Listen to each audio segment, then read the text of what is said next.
एक गांव में दीनू नाम का एक आदमी रहता था। वो बहुत ही सुंदर और ईमानदार था, लेकिन उसकी शादी नहीं हो रही थी। एक दिन दीनू के माँ बाप बिमला और लखन दीनू से बोलते हैं, बेटा दीनू शादी कर ले, हम भी पोते का मुंह देख लें। बेटा, तेरी माँ सही बोल रही है। बेटा शादी कर ले, ओवर एज हुए जा रहा है। थोड़ा और एज हो गई तो लड़की नहीं मिलने की, और तू सिर्फ मामा कहने के लायक ही रह जाएगा। मामा।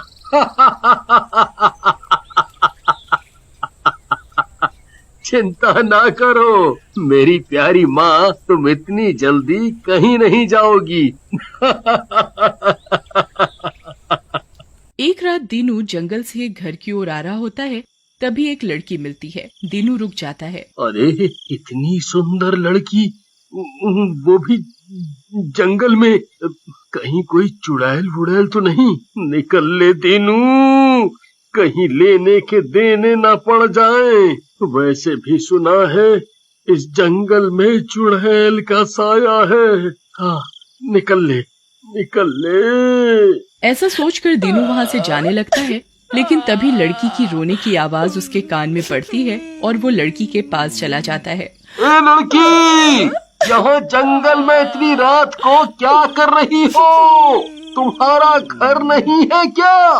मेरा नाम कविता है। मैं यहाँ अपने मंगेतर से शादी करने आई थी, लेकिन वो नास मीठा करम चला मुझे धोखा देकर भाग गया। अब मैं जीना नहीं चाहती और मैं यहाँ आत्महत्या करने के इरादे से बैठी हूँ। कोई जंगली जानवर आए और मुझे मार डाले। अरे अरे, नहीं नहीं, आत्महत्या तो कायरों का काम होता है। चलो, अभी तुम मेरे घर चलो। वहाँ मेरे माता पिताजी हैं, वहाँ कुछ दिन रहो। जब सब ठीक हो जाएगा तब तुम अपने घर चली जाना। नहीं नहीं, मैं आप पर बोझ नहीं बनना चाहती। मैं यहीं इसी जंगल में रह लूंगी। नहीं नहीं, आपको चलना ही होगा। लेकिन पहले अपने पैर दिखाओ, ये कहीं उल्टे तो नहीं है? सुना है जंगल में चुड़ैलें होती हैं और उनके पैर उल्टे होते हैं। दीनू के बार बार कहने पर कविता उसके साथ चलने को तैयार हो जाती है। उनकी ये बातें पेड़ पर बैठी चुड़ैल सुन रही होती है और चुड़ैल अदृश्य रूप में उनका पीछा करने लगती है। घर पहुंचकर दीनू कविता को अपने माता पिता से मिलाता है और उन्हें सारी बात बताता है, जिसे सुनकर बिमला बोलती है, हाय रे किस्मत फूटे उस नास मिटे की, जिसने इतनी फूल सी प्यारी लड़की को धोखा दिया। तुम बेटी चिंता न करो, आज से इसे अपना घर ही समझो और जब तक मन करे यहाँ रहो। अरे वाह, कितना अच्छा परिवार है, क्यों ना मैं भी यहाँ रह लूं, मजा आ जाएगा। इसके बाद कविता दीनू के घर में रहने लगती है और सबको अच्छी लगने लगती है। एक दिन बिमला, कविता एक बात बोलूं, अगर तुम्हें बुरा लगे तो बोलना। हाँ बोलो। मैं चाहती हूँ कि तुम दीनू से शादी कर लो। अरे भला माँ की बात भी कभी बुरी लगती है? बिमला की ये बात कविता मान जाती है और कुछ ही दिनों में कविता और दीनू की शादी हो जाती है। शादी के बाद कविता और दीनू बाहर घूमने चले जाते हैं। फिर उनके जाते ही चुड़ैल एक औरत का रूप बनाकर दीनू के घर आती है। जी मेरा नाम सविता है और मैं कविता की माँ हूँ। कविता की माँ? लेकिन कविता ने कभी नहीं बताया आपके बारे में। बहन जी, वो क्या बताती। दरअसल मेरे और इसके पिताजी के बीच में तलाक हो गया था। तब से हम दोनों अलग ही रहते हैं और इसके पिताजी मुझे अपनी बेटी से मिलने ही नहीं देते। अरे आप रोइए मत बहन जी, आपका जब मन करे कविता से मिलने आ जाना। लेकिन कविता और दीनू तो बाहर घूमने गए हैं, आपको कुछ दिन इंतजार करना पड़ेगा। एक काम करिए, जब तक वो दोनों आते नहीं हैं, आप यहीं रुक जाओ। इस तरह चुड़ैल दीनू के घर पर ही रहने लगती है।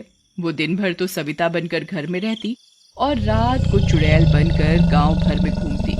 एक रात चुड़ैल को भूख लगती है और उसका मांस खाने का मन करता है। ये इंसानों के साथ रहकर तो मैं भी भैंस बन गई हूँ, दिन भर घास फूस खाओ। अरे जिंदगी का मजा तो मांस खाने में है, लेकिन खाऊं क्या? तभी चुड़ैल की नजर दीनू की बकरी पर पड़ती है। आज का जुगाड़ तो हो गया, आज पेट तृप्त हो जाएगा। फिर चुड़ैल बकरी को मारकर खा जाती है धीरे धीरे चुड़ैल रोज रात को गांव के एक जानवर को मारकर खा जाती। इस तरह से गांव के जानवर कम होने लगते हैं, जिसकी वजह से गांव वाले परेशान हो जाते हैं और एक दिन गांव की चौपाल में एकत्रित होते हैं। वहीं लल्लू नाम का एक गांव वाला, जो कि दीनू का भी दोस्त होता है, बोलता है, सरपंच जी, हम कहत हैं जिस तरह से रोज जानवर कम हुआ जा रहे हैं, इस तरह तो कुछ दिनों में गांव में एक ठो काला कुत्ता भी नहीं दिखेगा। कहत तो ठीक हो ललुआ, लेकिन का करें, कौनो दिखाई भी तो नहीं पड़त है कि कौन है। हम तो कहत हैं कि रोज 2-4 लोग चौकीदारी करो गांव की, तब वही पता चली कि का माजरा है, कहाँ जात है हमरे सबके जानवर। लल्लू को ये बात गांव वालों की पसंद आती है और वो लोग रात में चौकीदारी करने लगते हैं। एक रात चुड़ैल दीनू की छत पर रूप बदल रही होती है कि तभी लल्लू उसको देख लेता है। अरे बाप रे, तो ये तो चुड़ैल का मामला है भाई। हमका जल्दी से गांव वालन का बताए का पड़ी, नहीं तो ये चुड़ैल सबका खा जाई है। लेकिन जैसे ही लल्लू आगे बढ़ता है, चुड़ैल उसके सामने आ जाती है और उसे गर्दन से पकड़ लेती है और ऊपर उठा लेती है। सुनो मेरे लल्लू लाल, जैसा चल रहा है चलने दो, नहीं तो गांव के जानवरों की जगह गांव वालों का ही शिकार होना चालू हो जाएगा।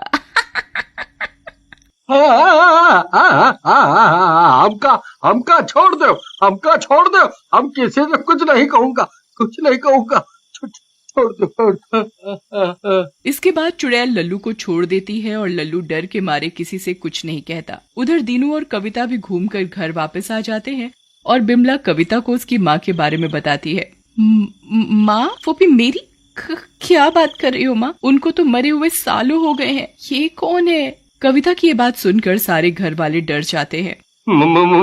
मुझे लगता है ये जंगल वाली चुड़ैल है। जिस दिन मैं और कविता वहाँ बात कर रहे थे, इसने सब सुन लिया था और हमारे पीछे पीछे आ गई है। हाँ। तभी वहाँ सविता आ जाती है। उसे देखकर सारे घर वाले डर जाते हैं। तभी कविता बोलती है, अरे माँ, तुम यहाँ कैसे, वो भी इतने दिनों बाद? चलो अच्छा हुआ, पिताजी तो हमें मिलने भी नहीं देते थे। तुम ठीक तो हो? लगता है इसे कुछ पता नहीं चला। चलो अच्छा है, नाटक कुछ दिन और चल जाएगा। हाँ मेरी बेटी, मैं ठीक हूँ। इस तरह चुड़ैल घर में फिर से रहने लग जाती है। एक दिन दीनू गांव में जा रहा होता है कि तभी उसे लल्लू मिलता है। लल्लू दीनू को बुलाता है। दीनू भैया, दीनू भैया, वो जो तुम्हारी सास है ना, वो चुड़ैल है। तुम्हें कैसे पता लल्लू भैया? हम अपनी आँखों से देखे हैं, उनका रूप बदलत और वो हमको जान से मारे की धमकी भी दी है। भैया, अब हम सब की जान खतरे में है। कुछ करो, कुछ सोचो और उस चुड़ैल सास से सबकी जान बचाओ। हाँ। उसे तो काली पहाड़ी वाले बाबा ही जान बचा सकत हैं, लेकिन उनको वहाँ से लाना पड़ेगा। फिर दीनू और लल्लू काली पहाड़ी वाले बाबा को लाने के लिए चले जाते हैं। उधर चुड़ैल को भी इस बात का पता चल जाता है और वो दीनू के पूरे परिवार को बांध देती है। तुम सब लोगों को कहा था ना कि मुंह बंद रखो, लेकिन नहीं माने। अब मरोगे सब। सिर्फ जानवर ही तो खा रही थी मैं, लेकिन लगता है ये दीनू का बच्चा अपनी सास को इंसानों का मांस भी खिलाएगा। चुड़ैल, तुझे तो मैं पहले दिन ही पहचान गई थी, लेकिन अपने पूरे परिवार के लिए चुप थी। और अब अगर मारना है तो पहले मुझे मार। 1 2 3 4 5 6 7 8 9 10 11 12 13 13 13 13। कोई माधुरी का गाना चल रहा है क्या? तभी वहाँ दीनू और लल्लू वहाँ काली पहाड़ी वाले बाबा के साथ आ जाते हैं, जिन्हें देखकर चुड़ैल बोलती है, इस चूसे हुए आम को लाए हो अपनी जान बचाने के लिए? ये कुछ देर में अपने आप भूख से मर जाएगा। चुड़ैल की इस बात पर पहाड़ी वाले बाबा को गुस्सा आ जाता है और वो भभूत निकाल कर चुड़ैल के ऊपर डाल देते हैं। चुड़ैल भभूत के गिरते ही जलने लगती है। इस तरह दीनू और उसका परिवार चुड़ैल से आजाद हो जाते हैं।